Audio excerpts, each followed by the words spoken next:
So you have applied for 50 plus jobs online and you have also gone to drop off your resume but still not getting a job. Well, there could be one missing thing in this puzzle of getting that part-time job. In this video, we'll give you details regarding that. Now, before we get started and talk about that reason, it is important to understand why you might not be getting job. Now, the first reason that's probably out of your hands is that small businesses who usually hire international students are currently struggling. A lot of international students work in hospitality sector in Australia, and hospitality sector has been hit hard with this cost of living crisis. See, as soon as the cost of living goes up, people tend to spend less, and one of the places they usually cut the expenses are eating outside, and a lot of businesses are currently struggling. So again, that's not your fault, it's just how the economy works. Currently, many households are under pressure, so people are not going out as much as they used to, which means hospitality businesses are specifically struggling, and that also means that they may not be hiring as many people as they used to. And now that's one of the things, as I said, it's out of your control. But there are other factors that could be the reason why you might not be getting a job. The other reason could be the lack of local work experience. Australian employers love to see local work experience on your resume if you're applying for jobs here. You might have an amazing overseas experience, but still local experience is valued way higher. And if you have just moved into Australia, you may not have that local experience on your resume. We'll talk about that, how you can overcome this situation in a few minutes. Other thing could be your communication skills. I'm sure most of you can speak and understand English, and that's the reason you're watching this video, right? But sometimes employers may expect you to have a decent communication skills, especially that's more suitable for Australian environments. See, Australians do speak English, but their English is different than most of the other countries, as they speak a lot of slang when speaking. So that could be another reason that your communication skills may not be up to the mark as required by the workplaces. Other reason could be your presentation, or how you present yourself, especially when you are going out to drop resume. Now, we have a very specific video regarding that. I suggest you to watch that video after this video. But when you're going out to drop your resume, it's important that you present yourself nicely. Wearing appropriate dress, putting some nice aftershave or a perfume. Although they say looks don't matter that much, but in reality, if you have a decent presentation, that helps. And last but not the least, there might be just too many applicants for the job that you're applying for. Now, let's get on with the most important part of this video, which is that one thing that's missing in the whole puzzle of applying for jobs and getting one, and that is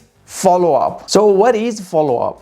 So follow-up is when you contact the employer again after you have applied either job online or you have gone in to drop your resume. So it basically, once you have applied online or you have gone to drop off your resume, after that you need to contact the employer to see how your application is progressing. And if they didn't have any job available when you were dropping off your resume, then you want to follow up to see if there are any new opportunities that are arising now. Now, why follow-up is so important when you're applying for any job in Australia? Now, the reality is that the majority of the students do not follow up after applying for jobs. I usually ask the students who send us a message on our Instagram page, if you're not following there, please make sure to do so, as we try to answer as many messages as we can. But when students get in touch with us regarding that they're not getting part-time work here, we usually ask them if they actually followed up with the employers or no. And most of the time the answer is no. I hardly get 1 or 2 students who actually do follow up with the employers after their job applications. So why it matters anyways? First thing you're telling the employer when following up is that you are keen to work, that you're actually keen to work with that employer and you're a responsible person who is following up. And it gives you a chance to show your communication skills to the employer as well. And it's not just about applying and hoping for getting the job. It also helps you to build the relationship with the recruitment manager or with the owner of the business. And the reality is, even after watching this video, many students will still not follow. And if you do, you're already standing out from the crowd. Remember that there might be many applicants for the same job. And by following up, you are standing out and becoming more memorable to that recruitment manager or employer. Now, when you should actually follow up? Now, if you're applying for jobs online, and especially if you have already sent your job application, ideal time frame to follow up will be 3 to 5 days. So let's say if you have applied job today, 3 to 5 days after applying, you can follow up. However, in a scenario where you are dropping off your resume, I would say the ideal time would be at least a week week or so, because the employer's situation might not have changed in the few days. So I would suggest you to give at least a week before following up. Now, importantly, how to follow up. So if you are going to send an email, here is a sort of a template that you could use when following up for any job application. So the email could go something like this. Hi, the manager's name. I recently applied for the position at the company name and wanted to express my continued interest. I would love the opportunity to contribute and bring strong, mention here relevant skills to your team. Please let me know if there's anything else you need from me. Best regard, your full name, your phone and email. And that's pretty much a very simple or basic template that you can utilize. Obviously, you could add another sentence or two, but don't make it too long. The idea is to just remind this person that you are still interested in this job. And in terms of if you were just dropping your resume and were hoping to get a job and you haven't heard back anything from the employer and you are following up now, here is something you could say to the manager.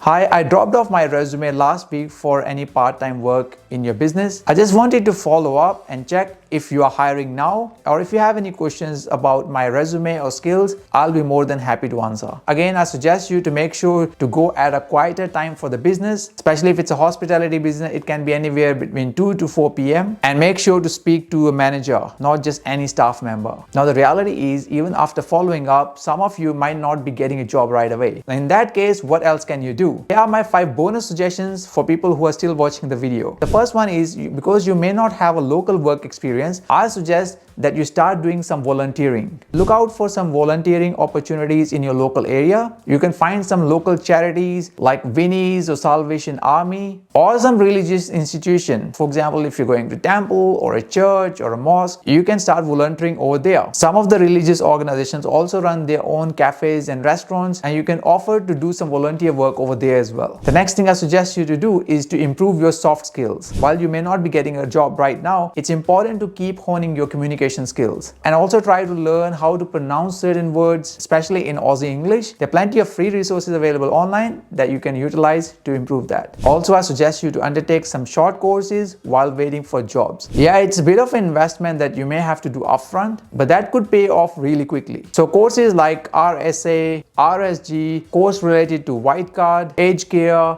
disability, these are some of the popular short courses that you can do that can also improve the chance of getting a job. And while you're waiting to get that part-time work, I'll suggest you to start looking up some gig work that you can do on different platforms like Airtasker, Sidekick, Uber Eats, DoorDash, Menulog, and so on. There are plenty of opportunities available on these gig platforms, so I suggest you to start looking up those opportunities over there as well. And last but not the least, make sure to keep working on your resume and cover letter, and don't give up hopes of applying. Keep applying online and face-to-face as well. Especially if you're looking for part-time, my suggestion would be to keep going out and keep speaking to people so you can score that part-time work. And don't be shy, don't feel like you have to just apply online. You can go out and start talking to people, and that'll help you not only to find that part-time work, but also help you to improve your communication skills. If you need Australian style resume and cover letter to apply for jobs here, I suggest you to download that from the link given in the description box below. It's a free template. Many international students have found it really useful, so you can download it from the link in the description below. So if you are new in Australia, the chances are that you might be making some mistakes in your job search. If you want to avoid these mistakes, then I highly recommend you to check this video here, where I explain in detail about the top 10 mistakes most of the international students and newcomers make when they're doing their job search in Australia. So click the video over there